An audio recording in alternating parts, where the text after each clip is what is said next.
Wir können auch dafür Gründe nennen, warum es zu einem Scheitern der Parteien der 20er und 30er Jahre, der SPD und KPD kam. Warum es der SSDAP möglich war, gerade die Massen in die faschistische Richtung zu lenken und die Keimformen des antikapitalistischen Bewusstseins im Faschismus in die höchste Perversion des Antisemitismus zu führen.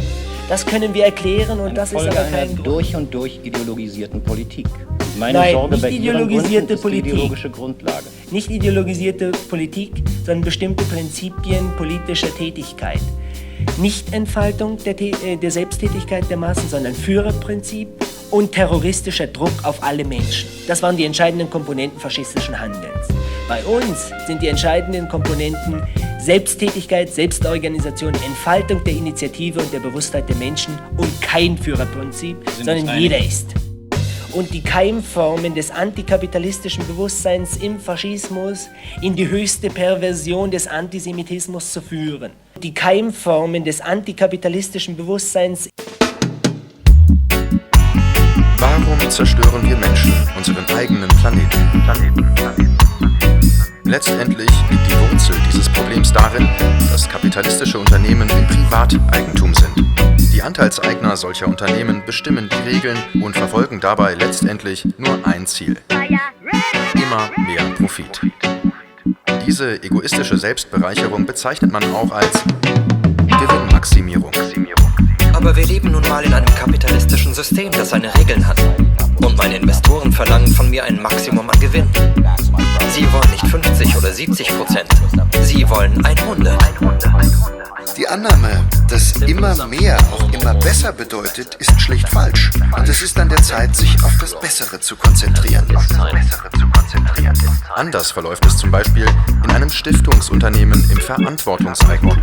Hier könnten die Eigentumspapiere an eine demokratisch kontrollierte Stiftung übergeben werden, wodurch die Mitarbeiter die Regeln selbst bestimmen können.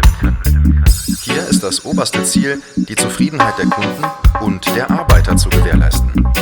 Unethische Verkaufsstrategien wie die der Pharmaindustrie würden somit der Vergangenheit angehören. Da alle Mitglieder von einem festen Monatsgehalt leben und es keine privaten Eigentümer mehr gäbe, die ihre Gewinne maximieren wollen, würde das Problem der krankhaften Wachstumssucht langsam aber sicher verschwinden. Wodurch unser Planet noch zu retten wäre.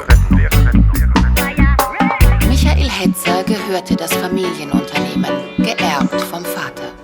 Ich habe mich selbst enteignet, weil ich der Meinung bin, dass ein Unternehmen an dessen Erfolg 1000 Kolleginnen und Kollegen beteiligt sind, nicht mehr einer Person allein gehört. Und dabei den harten Regeln des sogenannten Investorenkapitalismus entzogen. Ich habe immer wieder gehört, man kann doch nicht sein Unternehmen verschenken, man kann es doch nicht jetzt einfach abgeben, das muss doch erstmal in der Familie bleiben. Diese ganzen Dinge hat man natürlich immer wieder gehört. Alle 1000 sind für den Erfolg verantwortlich. Das heißt, warum soll es dann einer Person gehören?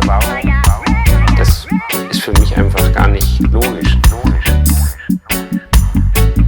Und es ist eigentlich fast ein logischer Schritt, das in Verantwortungseigentum zu bringen. Ein logischer Schritt.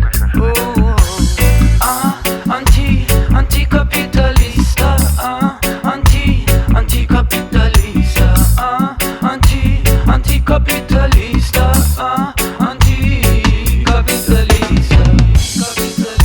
Wir haben aus der Geschichte gelernt, dass die Gesundheit der Menschen vor allem von sozialem Fortschritt, dem Ausbau der Demokratie und von einer wirtschaftlichen Gleichstellung profitiert hat. Was die Gesundheit der Menschen weltweit wirklich verbessern könnte, wäre ganz einfach eine Umverteilung von Reichtum. Across the world would be a redistribution of wealth. Across the world would be a redistribution of wealth.